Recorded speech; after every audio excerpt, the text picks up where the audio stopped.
에베소서 2장 20절부터 22절까지 다 같이 읽겠습니다.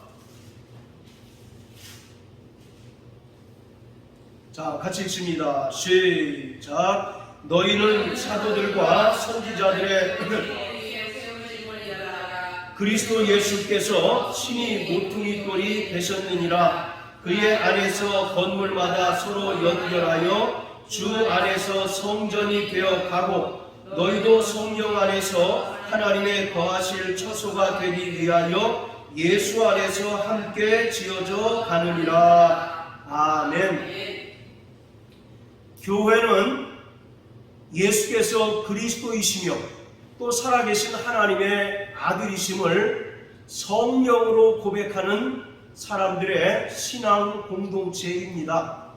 이러한 교회는 영원 전부터 하나님께서 예정하셨고 구약의 이스라엘의 역사를 통해서 준비해 오셨습니다. 자, 우리 에베소 3장 10절 11절 우리 다 같이 한번 읽어보시겠습니다. 시작. 이는 이제 교회로 말미암아 하늘에서 정사와 권세들에게 하나님의 각종 지혜를 알게 하려 하심이니 곧 영원부터 우리 주 그리스도 예수 안에서 예정하신 뜻대로 하신 것이라. 자, 11절에 보면 영원부터 라고 하는 말은 영원 전부터 라고 하는 뜻입니다. 주 예수 그리스도 안에서 하나님께서 교회를 예정하게 하셔서 10절의 말씀과 같이 정사와 권세들에게 하나님의 그 측량할 수 없는 구원의 지혜를 알게 하시기 위해서 교회를 예정하시고 또 준비하셨다라고 말씀하고 있습니다. 이처럼 교회는 어느 날 갑자기 생겨난 것이 아니라 하나님의 창세전 섭리 안에서 예정되었다가 구약의 이스라엘 역사를 통해서 하나님께서 준비해 오셨습니다. 그러다가 예수님께서 이 땅에 오셔서 십자가에 달려 죽으시고 부활 승천하신 후에 약속하신 성령을 부어주심으로 마지막 때에 세상 임금인 마귀가 역사하는 이 세상에 하나님의 교회가 이제 태동되었습니다. 그러다가 장차 예수님께서 영광 중에 재림하실 때 교회는 영광스러운 모습으로 완성될 것입니다. 자, 우리 계시록 12장을 다 같이 한번 보시겠어요? 계시록 12장 자, 1절부터 우리 6절까지 다 같이 읽겠습니다. 시작. 하늘에 큰 이적이 보이니 해를 입은 한 여자가 있는데 그 발 아래는 달이 있고 그 머리에는 12별의 면류관을 썼더라. 이 여자가 아이를 베어 해산하게 되매 아파서 애써 부르짖더라. 하늘에 또 다른 이적이 보이니 보라, 한 큰 붉은 용이 있어 머리가 7이요 뿔이 10이라. 그 여러 머리에 7 면류관이 있는데 그 꼬리가 하늘 별 3분의 1을 끌어다가 땅에 던지더라. 용이 해산하려는 여자 앞에서 그가 해산하면 그 아이를 삼키고자 하더니 여자가 아들을 낳으니 이는 장차 철장으로 만국을 다스릴 남자라. 그 아이를 하나님 앞과 그 보좌 앞으로 올려가더라. 그 여자가 광야로 도망하며 거기서 1260일 동안 저를 양육하기 위하여 하나님의 예비하신 곳이 있더라. 아멘. 자, 1절에 보면 해를 입은 한 여자가 있습니다. 그런데 그 여자의 모습은 그 발 아래 달이 있고 그 머리에는 12별의 면류관을 썼다라고 이렇게 기록합니다. 여기 나타나는 여자는 구원받은 하나님의 백성인 구약과 신약 교회를 가리키고 있습니다. 그리고 그 머리에는 12별의 면류관을 썼다라고 이렇게 기록하고 있는데 이것은 1차적으로는 구약의 이스라엘 12지파를 가리키고 있습니다. 자, 여기 표시해 놓으시고요. 창세기 37장을 다 같이 한번 보십니다. 창세기 37장.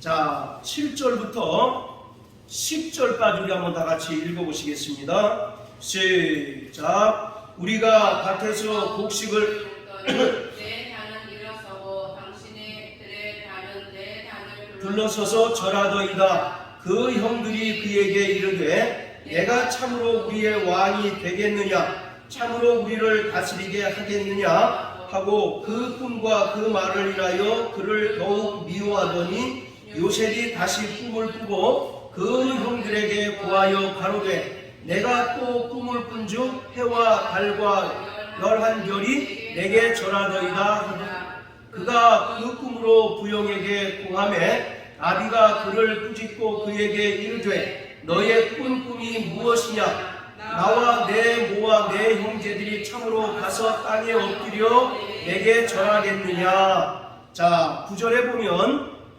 요셉이 꿈을 꿨는데 그 꿈에 뭐가 나타나느냐 하면 해와 달과 11개의 별이 나타나서 요셉에게 절하는 그러한 꿈을 꿉니다. 자, 여기 보면 해와 달과 11개의 별이 나오죠. 그리고 또 요셉을 포함하면 12개의 별이 됩니다. 자, 이것은 이스라엘의 12지파를 가리키고 있는 거거든요. 자, 다시 요한계시록 12장으로 돌아가서 자, 하늘에 큰 이적이 보였는데 해를 입은 한 여자가, 여기서 해라고 하는 것은 태양을 가리킵니다. 해를 입은 한 여자가 그 발 아래는 달이 있고 그 머리에는 12별의 면류관을 썼다라고 기록하고 있습니다.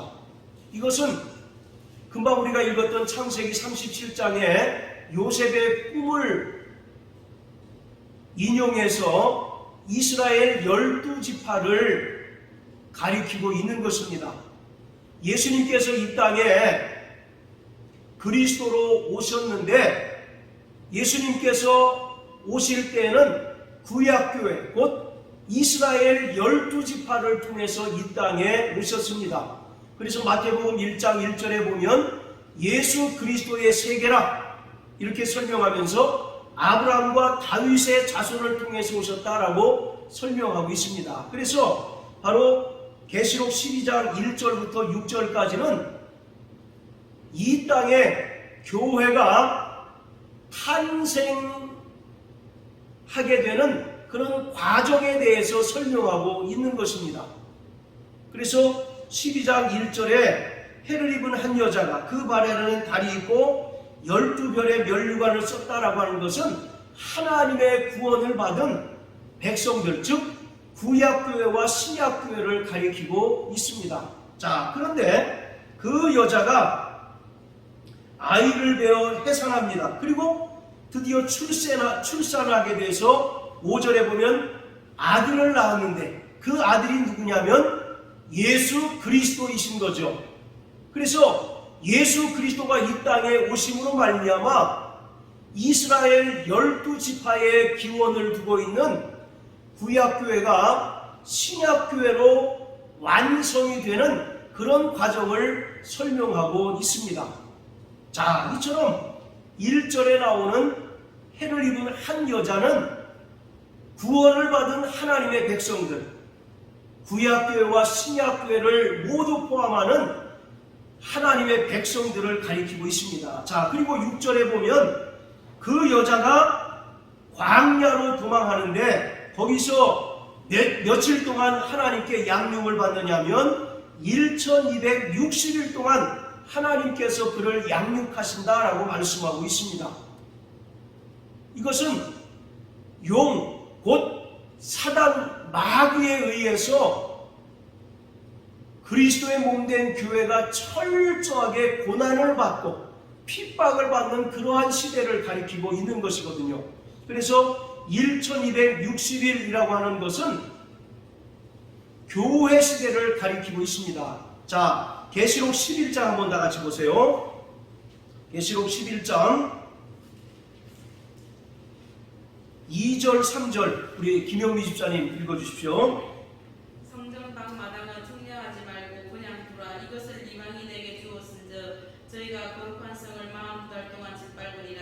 내가 나의 두 증인에게 권세를 주리니 저희가 공동대 옷을 입고 1260일을 예언하리라. 예, 2절에 보면 42달 동안 짓밟는다라고 말씀합니다. 그리고 3절에는 1260일이라고 이렇게 얘기합니다. 1260일은 년으로 환산하면 3년 반이 되는 거예요. 자, 그처럼 계시록 12장 6절에도 여자가 광야로 도망하는데 1260일을 하나님께서 그를 양육하신다라고 말씀합니다. 그래서 사단 곧 마귀가 하나님께서 피로 사신 교회를 철저하게 핍박하고 또 철저하게 박해하는 그러한 때가 1260일, 즉 1260일은 교회 시대를 가리키고 있다라고 이렇게 말하고 있습니다. 이처럼 교회는 세상 임금인 마귀가 지배하는 이 세상에 세워졌기 때문에 마귀로부터 큰 박해와 핍박 가운데 성장하게 되는 것입니다. 광야라고 하는 것이 어떤 곳입니까? 구약에 출애굽한 이스라엘 백성들이 홍해를 건너고 광야에서 40년 동안 하나님께 철저히 양육을 받았죠. 그 양육을 받았던 그 광야라고 하는 것은 인간이 살 수 없는 그러한 환경입니다. 오직 하나님의 말씀만을 붙들고 의지할 때 그들이 살아남을 수 있는 그러한 곳이거든요.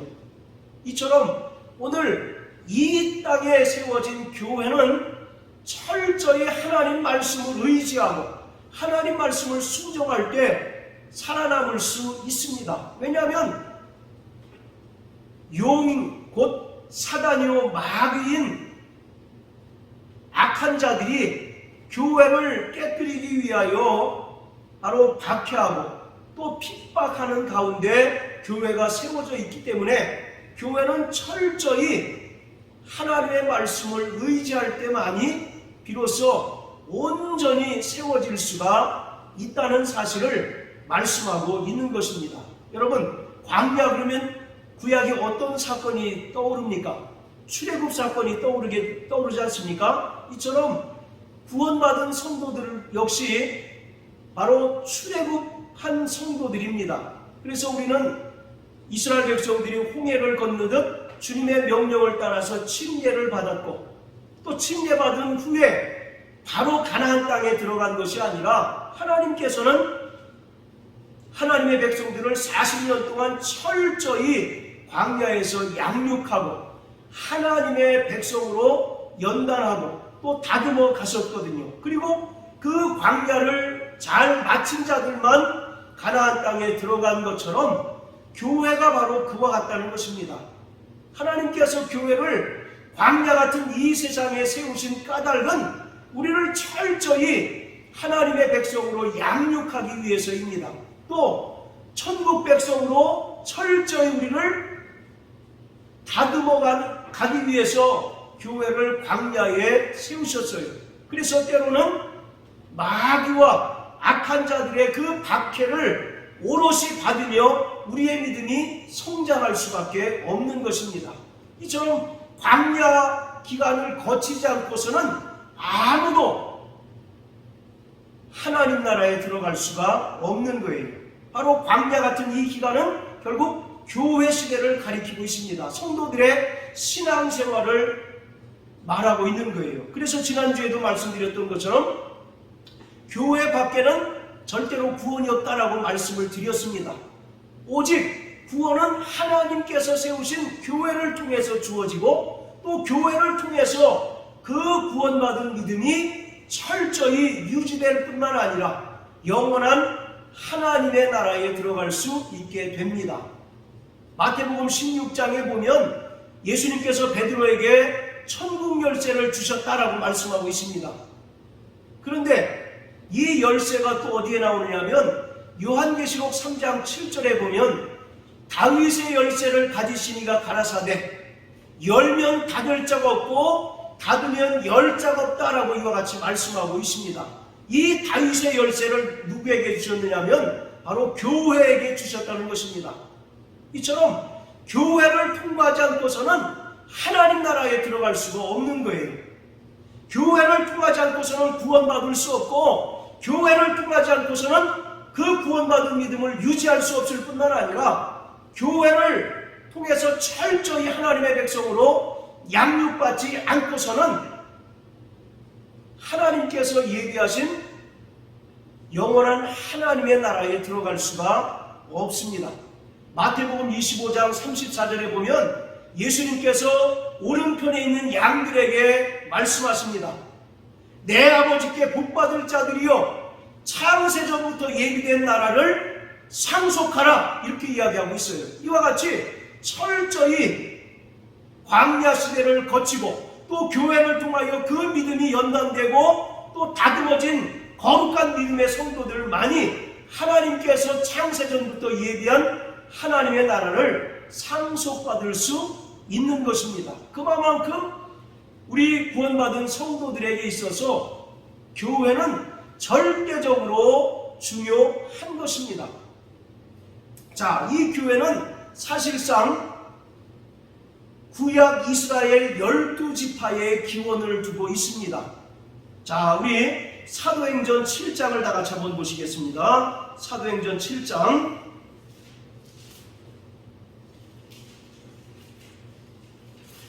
자, 사도행전 7장 37절 38절 시작. 이스라엘 자손을 대하여 하나님이 너희 형제 가운데서 나와 같은 선지자를 세우리라 하던 자가 곧 이 모세라. 시내산에서 말하던 그 천사와 및 우리 조상들과 함께 광야 교회에 있었고 또 생명의 도를 받아 우리에게 주던 자가 이 사람이라. 38절에 보면 우리 조상들과 함께 광야 교회에 있었다라고 말씀합니다. 즉, 이 광야 기간을 교회라고 표현하고 있는 거예요. 이것이 바로 구약 교회라고 또 설명하고 있습니다. 이처럼 광야 교회, 곧 구약 교회는 출애굽과 광야를 경험한 이스라엘 신앙 공동체로서 교회는 이미 구약 때부터 존재했고 또 하나님께서는 이스라엘 역사를 통해서 철저히 준비해 오신 것입니다. 그러다가 예수님께서 이 땅에 오셔서 또 공생애를 시작하실 때 12명의 제자들을 택하시고 부르셨어요. 바로 12명의 제자를 택하시고 부르신 것은 멸망으로 말미암아 흩어져 버린 이스라엘 12지파를 다시 회복하시기 위한 것입니다. 자, 우리 이사야서 49장 다 같이 한번 보십니다. 이사야서 49장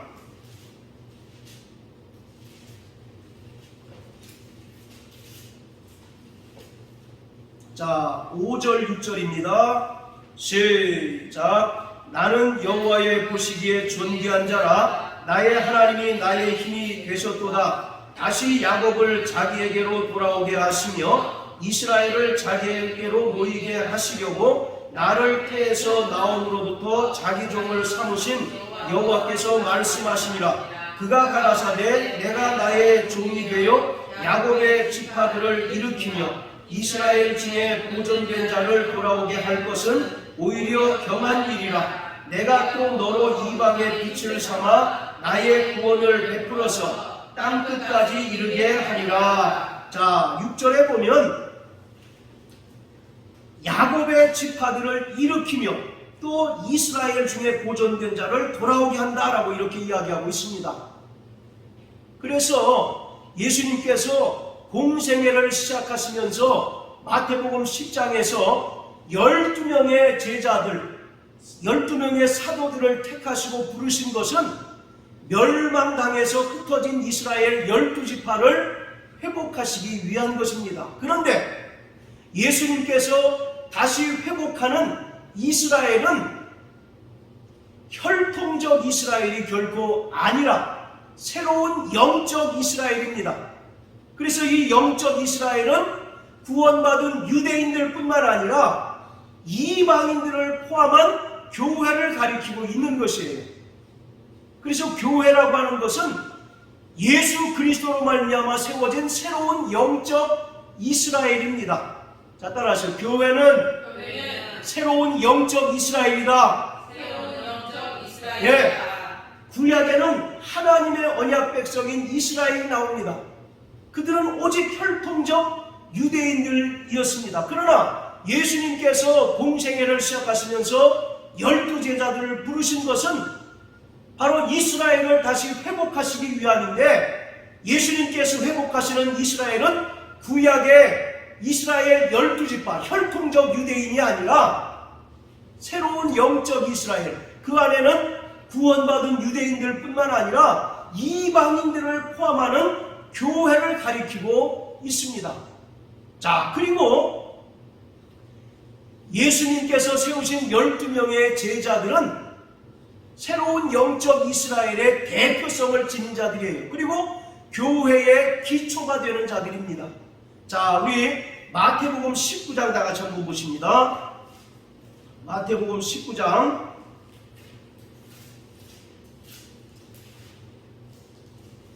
28절.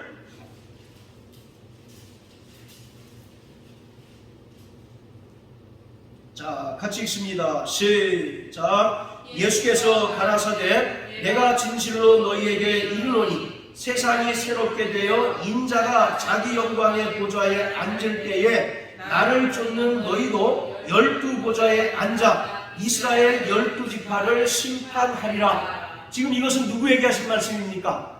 12명의 제자들에게 예수님께서 하신 말씀이거든요. 너희도 12보좌에 앉아서 이스라엘 12지파를 심판하는 자가 될 것이다 라고 이렇게 이야기하고 있습니다. 자, 또 계시록 21장 다 같이 한번 보십니다. 계시록 21장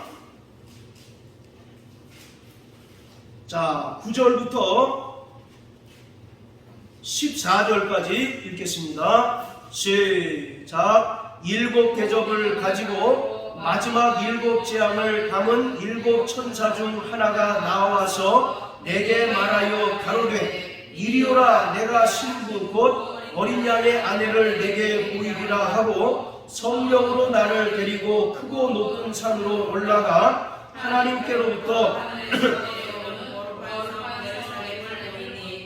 하나님의 영광이 있음에 그 성의 빛이 지극히 귀한 보석 같고 벽옥과 수정같이 밝더라. 크고 높은 성곽이 있고 12문이 있는데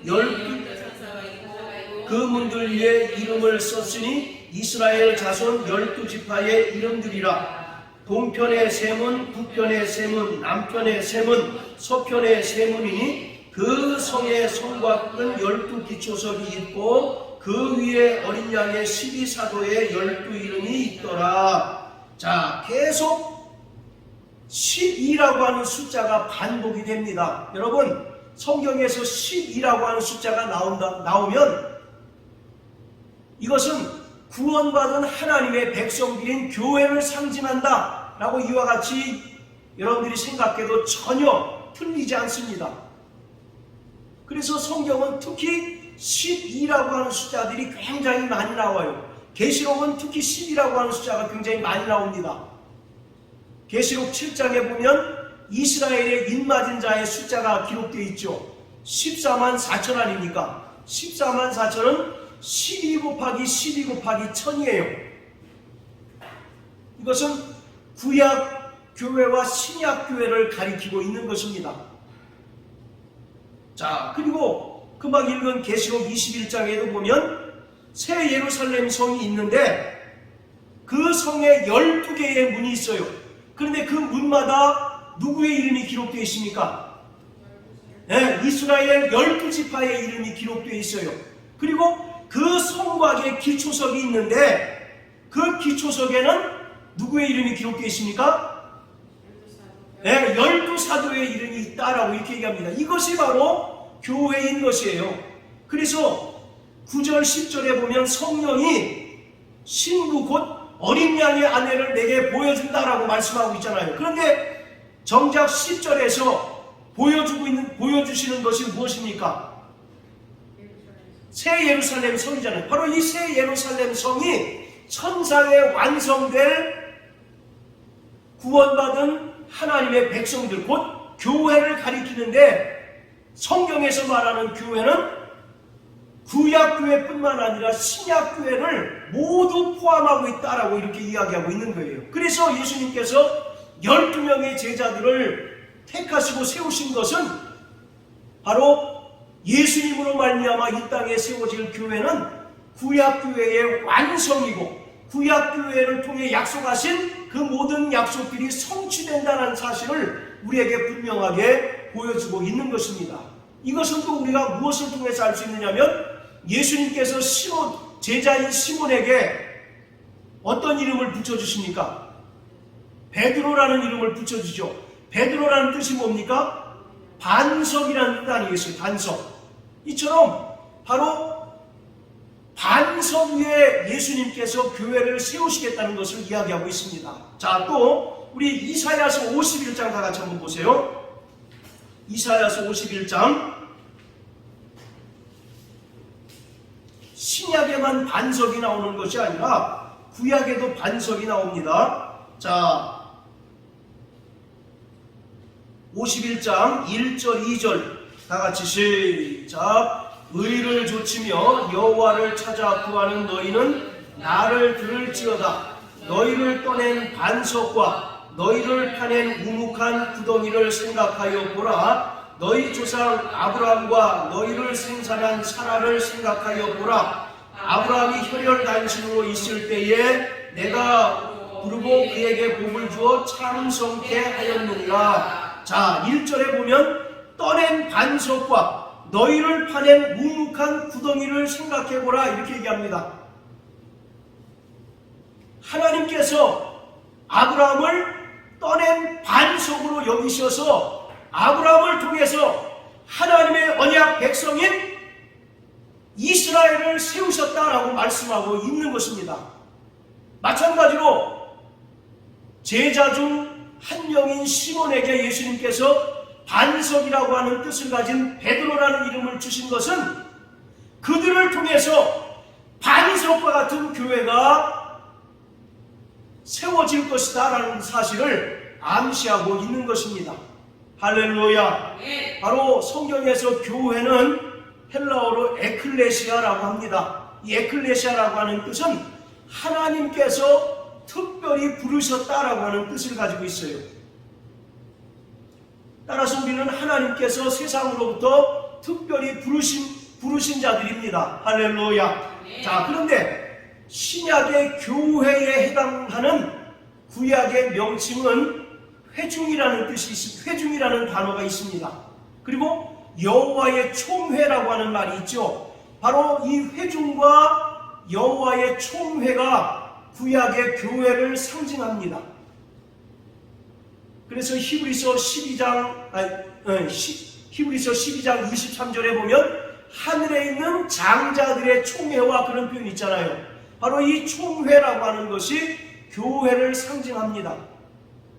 그래서 구약의 이스라엘 백성들은 하나님께서 시내산에서 모세에게 주셨던 그 율법을 듣기 위하여 모인 자들, 그들이 바로 회중, 곧 구약교회입니다. 그들은 바로 율법을 듣기 위해서 바로 하나님께 모였고 또 하나님을 예배하고 또 하나님으로부터 언약을 받았는데, 그 언약이 뭐냐면 여호와 하나님께서 이스라엘의 하나님이 되시고 이스라엘은 하나님의 백성이 된다라고 하는 그러한 뜻이에요.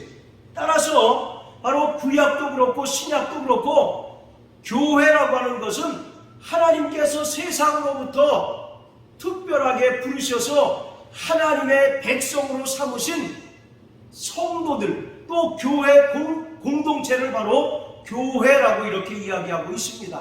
이 교회는 철저히 삼위일체 하나님께서 세우셨어요. 그리고 철저히 하나님께서 다스리시는 하나님의 나라입니다. 자, 따라하세요. 교회는 이 땅에 세워진 하나님의 나라다.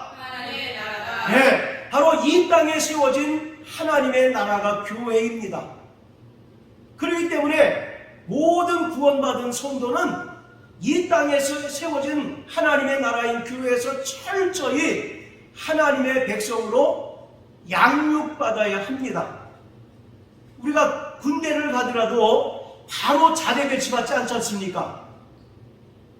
신병훈련소에 가서 기초군사훈련을 받고 또 이제 군생활하는 동안 군인으로서의 어떤 그런 자격이나 그런 모습을 갖추는 연습을 하고 훈련을 하는 것처럼 하나님께서는 성령으로 말미암아 이 땅에 하나님의 하나님의 나라인 교회를 세우셔서 또 구원받은 성도들을 불러 모으심으로써 이 교회를 통해서 철저히 하나님의 백성으로 양육하시는 겁니다.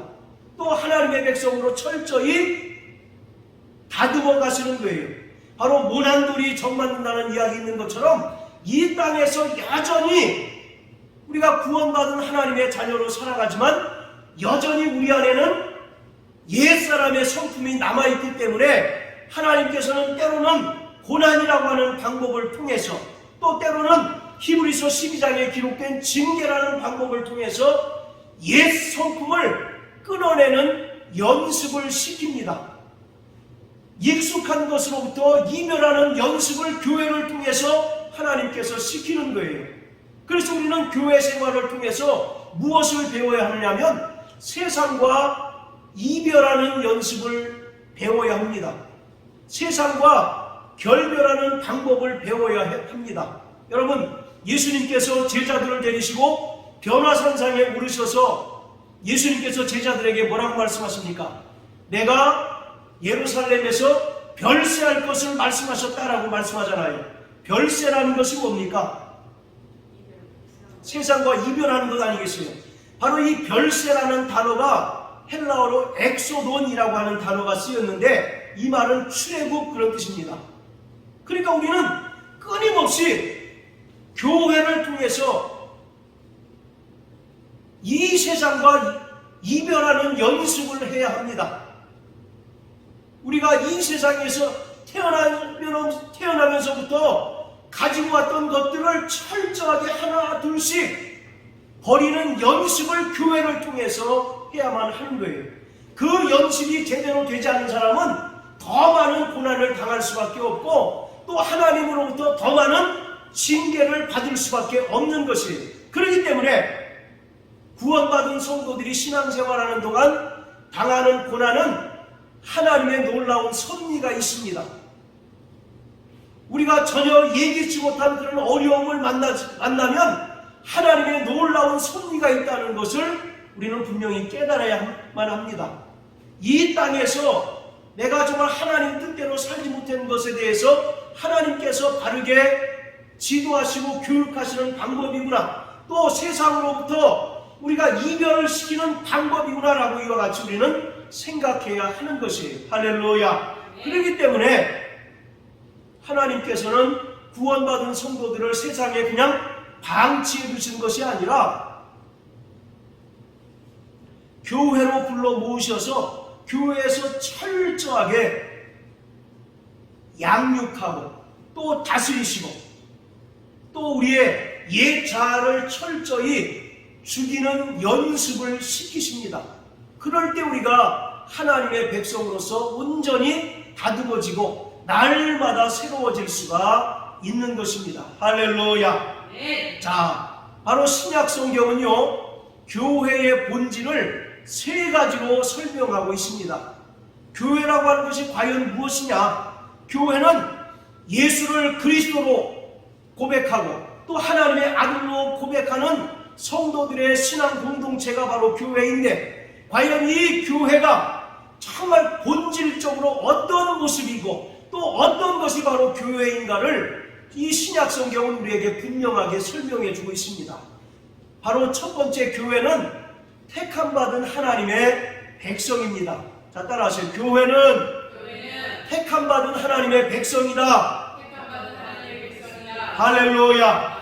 바로 요한복음 15장 16절에 보면 예수님께서 제자들에게 말씀하시기를 너희가 나를 택한 것이 아니라 내가 너희를 택하였다라고 말씀한 것처럼 바로 우리가 하나님의 택하신 백성이 된 것은 하나님께서 우리를 택하시고 하나님께서 우리를 부르심으로 말미암아 우리가 하나님의 백성이 된 것입니다. 이것은 구약의 이스라엘 백성들이 하나님의 언약 백성이 된 것과 바로 동일합니다. 하나님께서 아브라함을 부르셔서 그와 언약을 체결하시고 또 그 언약대로 아브라함을 통하여 하나님의 언약 백성인 이스라엘을 세우셨던 것처럼 우리는 과거에 마귀에게 속하여 마귀의 종로를 타던 자들이었으나 예수 그리스도의 은혜로 말미암아 구원받게 하시고 또 새 언약에 속한 하나님의 백성으로 우리를 부르셨습니다. 할렐루야. 그렇기 때문에 오늘 우리는 정말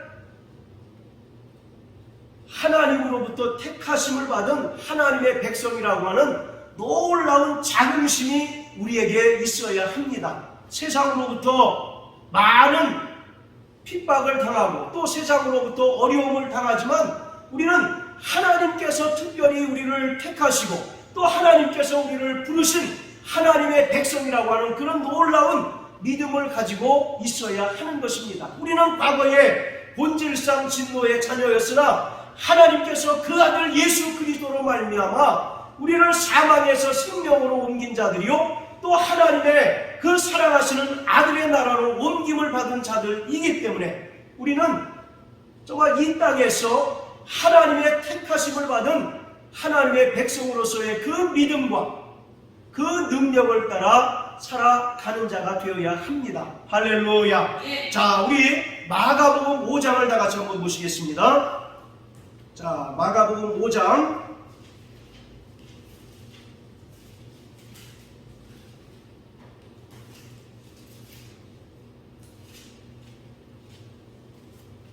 자, 25절 우리 다 같이 한번 읽으십니다. 마가복음 5장 25절. 자, 시작. 12회를 혈루증으로 앓는 한 여자가 있어. 자, 그리고 42절. 시작. 소녀가 곧 일어나서 걸으니 나이 12살이라 사람들이 곧 크게 놀라거늘. 자, 그리고 6장 7절입니다.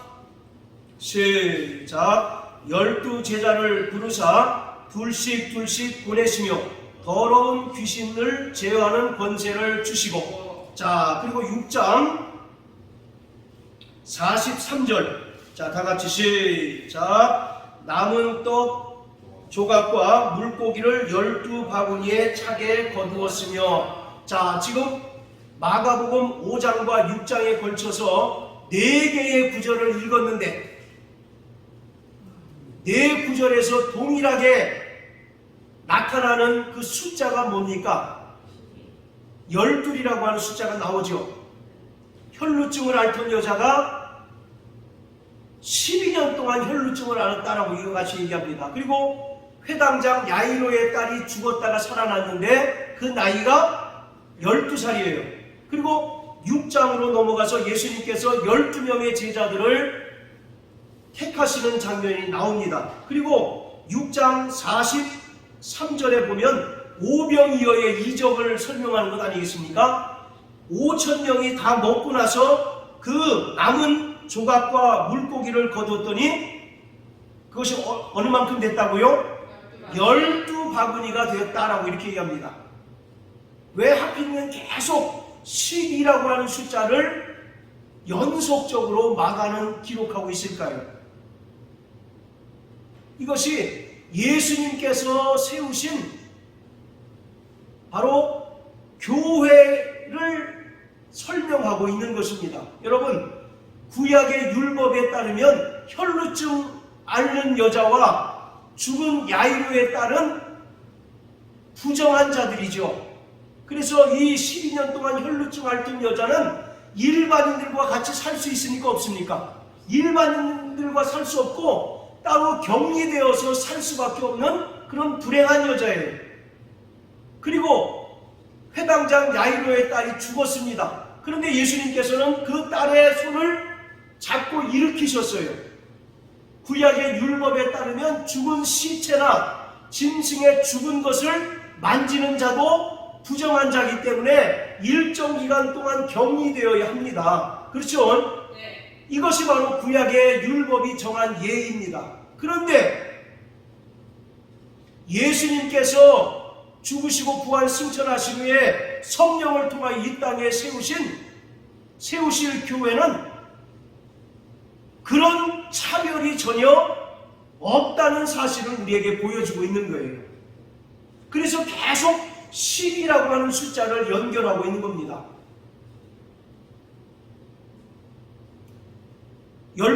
12년 동안 혈루증을 앓던 여자와 야이로에 따른 구약의 율법에 의하면 완전히 부정한 자입니다. 그러나 바로 예수님께서 바로 세우실 새 교회는 혈통이나 어떤 민족이나 또는 남성 여성하는 성의 차별이 전혀 없고 또 신체적인 불구를 가진 자도 전혀 차별 없이 누구든지 예수의 은혜를 믿기만 하면 예수 안에 들어와서 한 몸이 될 수 있다는 사실을 마가복음 5장과 6장을 통해서 계속 10이라고 하는 숫자를 통해서 설명해 주고 있는 겁니다. 아까 제가 뭐라고 그랬습니까? 성경에서 10이라고 하는 숫자가 나오면 그것은 뭘 상징한다고요? 네, 구원받은 하나님의 백성인 교회를 상징하고 있는 거예요. 그래서 바로 율법에 속한 구약교회가 예수님에 의해서 신약교회로 완성이 되는 사실을 지금 마가복음 5장과 6장을 통해서 우리에게 보여주고 있는 것입니다. 그런데 그 교회는 더 이상 차별이 없다는 것입니다. 율법에 의해서 부정한 자로 간주된 자도 예수를 믿기만 하면 교회의 일원이 되고 또 거룩한 하나님의 백성이 된다는 사실을 우리에게 보여주고 있습니다. 오늘 이와 같이 교회는 택함받은 하나님의 백성입니다. 할렐루야. 네. 거기에는 유대인이나 이방인의 차별이 결코 없다는 사실을 성경은 우리에게 분명하게 설명해주고 있습니다. 그래서 예수님께서 새롭게 세우실 교회는 혈통의 구분이 없습니다. 또 민족적인 차별이 없고 신체적인 불구를 가진 자나 또는 육체가 연약한 자도 누구든지 다 들어와서 하나님을 찬양하고 그가 베풀어 주신 풍성한 은혜와 생명을 누릴 수 있는 하나님의 백성 공동체라는 사실을 우리에게 설명하고 있어요. 할렐루야. 네. 자, 그리고 두 번째, 교회는 그리스도의 몸입니다. 자, 따라하세요. 교회는 그리스도의 몸이다. 그리스도의 몸이다. 자, 우리 에베소서 1장을 다 같이 한번 보십니다. 에베소서 1장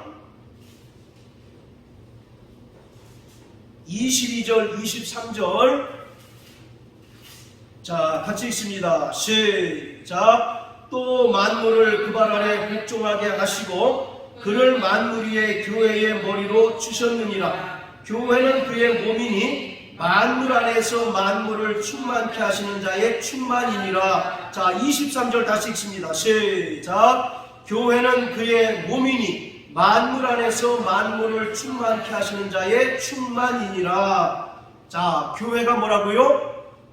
그리스도의 몸이다 라고 말씀합니다. 우리의 몸을 떠올리면 이해하기가 쉽습니다. 우리의 몸이 여러 신체 기관들로 구성되어서 완벽한 조화를 이루고 연합하듯이 예수님은 교회의 머리이십니다. 그리고 교회는 그의 몸이고 또 구원받은 성도들은 그 몸에 붙어있는 각각의 지체들이라고 이와 같이 설명하고 있습니다.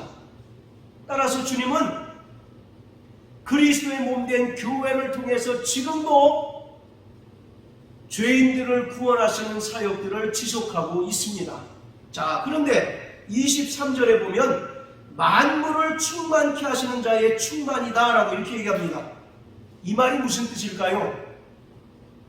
교회는 그리스도의 몸이라는 것까지는 이해를 하겠는데 만물 안에서 만물을 충만케 하시는 자의 충만이다.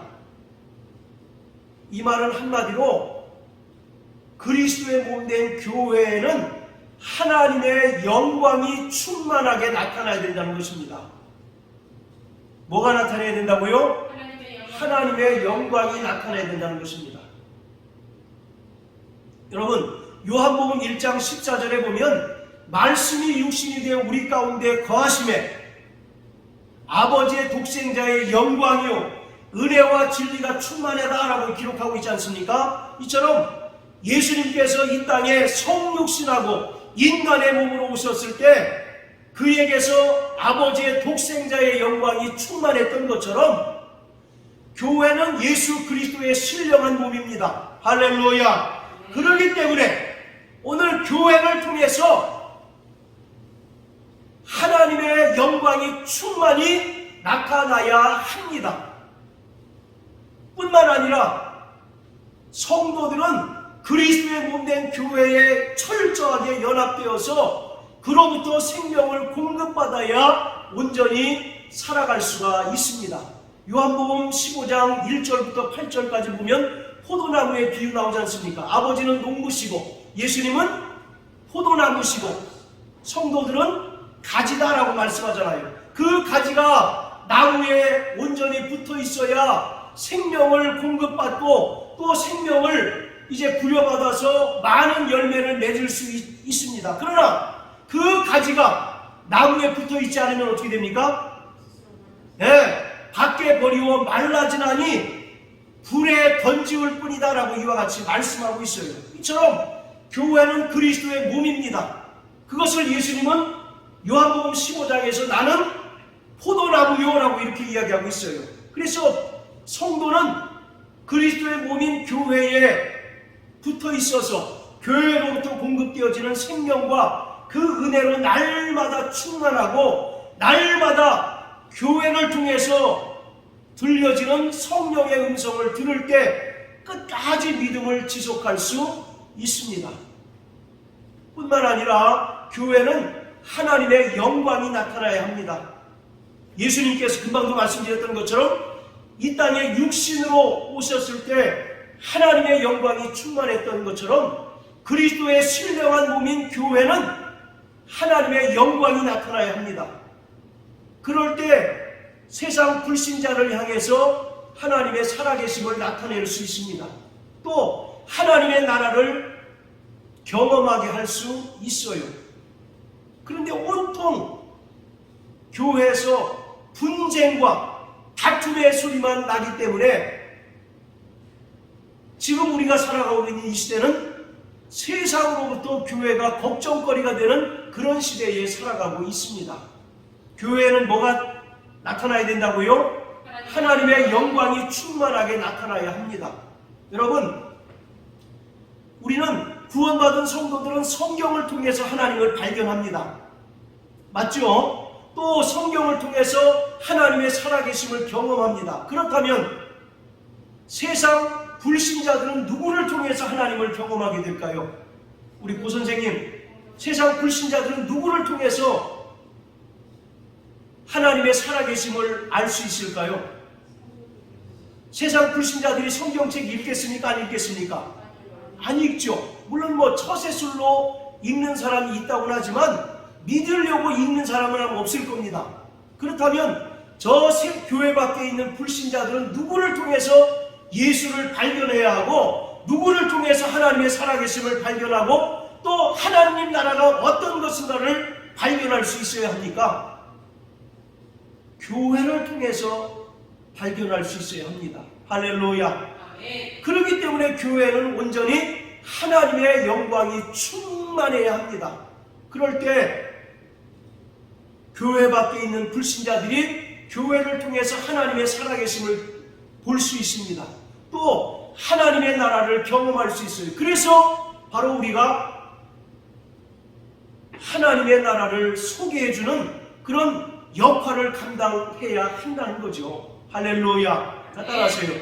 교회는 하나님의 영광이 충만해야 한다.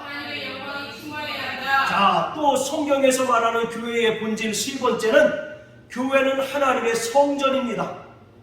또 성령의 전입니다. 자, 따라서 교회는 하나님의 성전이요 성령의 전이다. 자, 고린도전서 3장을 다 같이 한번 보십니다. 고린도전서 3장 16절 17절 자, 같이 읽습니다. 시작. 너희가 하나님의 성전인 것과 하나님의 성령이 너희 안에 거하시는 것을 알지 못하느뇨. 누구든지 하나님의 성전을 더럽히면 하나님이 그 사람을 멸하시리라. 하나님의 성전은 거룩하니 너희도 그러하니라. 교회가 바로 하나님의 뭐라고요? 성전이다 라고 말씀하고 있습니다. 여기서 성전이란 말은 헬라어로 나오스라고 표기하고 있는데, 이 나오스라고 하는 것은 하나님의 지성소를 말하고 있습니다. 여러분, 구약에서 하나님의 지성소는 어떤 곳입니까? 하나님의 은혜의 보좌가 있고, 또 그곳에서 하나님을 만날 수 있고, 또 하나님의 음성을 들을 수 있는 곳이 바로 지성소 아니겠습니까? 그래서 구약에는 대제사장이라고 할지라도 1년 1차에 지성소에 들어가서 하나님의 얼굴을 뵙고 또 하나님의 음성을 들을 수 있었어요. 그러나 이 땅에 세워진 교회는 하나님의 지성소입니다. 하나님의 성전입니다. 그래서 누구나 하나님을 만날 수 있어요. 또 누구나 하나님의 음성을 들을 수 있는 곳이 바로 교회인 것입니다. 그렇기 때문에 교회를 통해서만 하나님의 구원이 주어지고, 교회를 통해서만이 그 구원받은 믿음을 끝까지 유지할 수 있습니다. 지난주에도 말씀드렸던 것처럼 교회를 초월하고 또 교회를 뛰어넘는 사람들은 결코 그 믿음이 성장하지 않고 그 믿음이 파손하고 그 믿음이 좌초될 수밖에 없습니다. 왜냐하면 교회를 통해서 하나님께서 일하시고, 교회를 통해서 하나님께서 생명을 공급하시고, 교회를 통해서 성령께서 말씀하시기 때문에 우리는 교회의 질서에 순복하고 또 교회의 권위에 복종할 때 날마다 공급해 주시는 하나님의 생명과 은혜와 또 그 말씀으로 성도들의 믿음이 성장하고 또 성도들이 날마다 건강한 믿음을 가지고 이 세상을 이기며 살아갈 수가 있습니다. 따라서 교회는 하나님의 성전이다. 그렇기 때문에 교회를 통해서 날마다 우리는 하나님을 만나는 경험이 있어야 합니다. 교회를 통해서 날마다 성령이 교회들에게 하시는 그 음성을 들을 수 있는 자가 되어야 합니다. 계시록 2장과 3장에 보면 성령이 교회들에게 하시는 음성을 들으라 이와 같이 말씀하지 않습니까? 바로 성령께서 교회의 감독자에게 말씀을 주신다는 것입니다. 그리고 교회의 감독자는 하나의 스피커가 되어서, 대변인이 되어서 성령의 음성을 전달하는 것을 이야기하고 있는 거예요.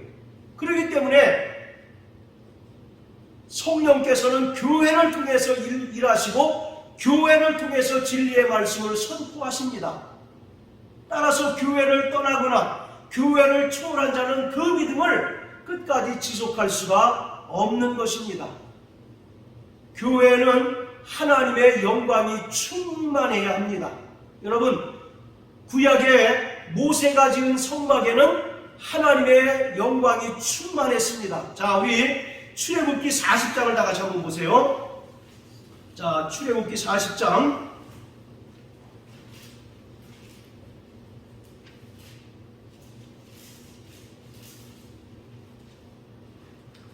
자, 34절부터 38절까지 우리 김영미 집사님 한번 찾아서 읽어주세요.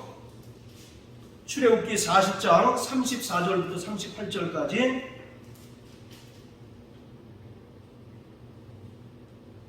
그 후에 구름이 해막에 덮이고 여호와의 영광이 성막에 충만하며 모세가 해막에 들어갈 수 없었으니 이는 구름이 해막 위에 덮이고 여호와의 영광이 성막에 충만함이었으며 구름이 성막 위에 떠오를 때에는 이스라엘 자손이 그 모든 행하는 길에 앞으로 발행하였고 구름이 떠오르지 않을 때에는 떠오르는 날까지 발행하지 아니하였으며 낮에는 여호와의 구름이 성막 위에 있고 밤에는 불이 그 구름 가운데 있음을 이스라엘의 온 족속이 그 모든 행하는 길에 친히 보았더라. 예.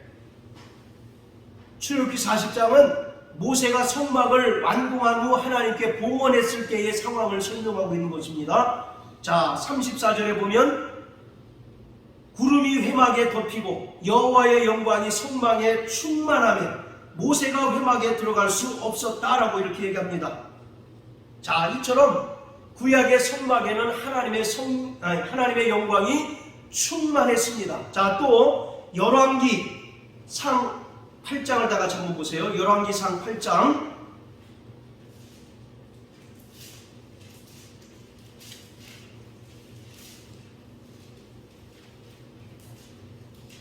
자, 11절. 우리 또 한번 읽어주세요. 김용규 시장님. 열왕기상 8장 11절. 제사장이 그 구름으로 인하여 너희 스스로 숨기지 못하였으니 이는 여호와의 영광이 여호와의 전에 가득함이었더라. 예, 솔로몬이 예루살렘 성전을 하나님께 건축하고 봉헌했을 때 하나님의 영광이 성전에 가득했다라고 이렇게 기록하고 있습니다. 자, 이처럼 오늘 하나님의 성전인 교회는 하나님의 영광이 충만해야 합니다. 이 말은 교회는 결코 사람이 주인이 되어서는 안 된다는 것입니다. 사람이 교회의 주도권을 쥐고 좌지우지할 수 없다는 사실을 분명하게 말씀하고 있는 것이에요. 여러분, 교회의 주인은 오직 누구이십니까? 바로 예수 그리스도이셔요. 그래서 우리가 머리 되신 예수 그리스도의 그 권위와 그 말씀에 순복할 때 교회는 하나님의 영광이 충만합니다. 그럴 때 오늘 교회에 소속된 모든 구성원들인 성도에게 하나님의 생명과 하나님의 은혜가 충만히 임하게 될 것입니다. 시편은 말씀합니다. 주께 힘을 얻고 그 마음에 시온의 대로가 열린 자에게는 하나님께서 복이 있다라고 말씀하고 있습니다.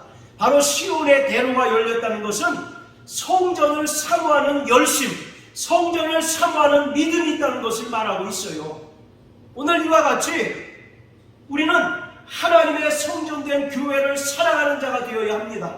또 정말 교회의 권위와 그 질서에 순복하고 또 하나님의 말씀에 절대적으로 복종할 때 하나님의 성전인 교회에 하나님의 영광이 충만하게 됩니다.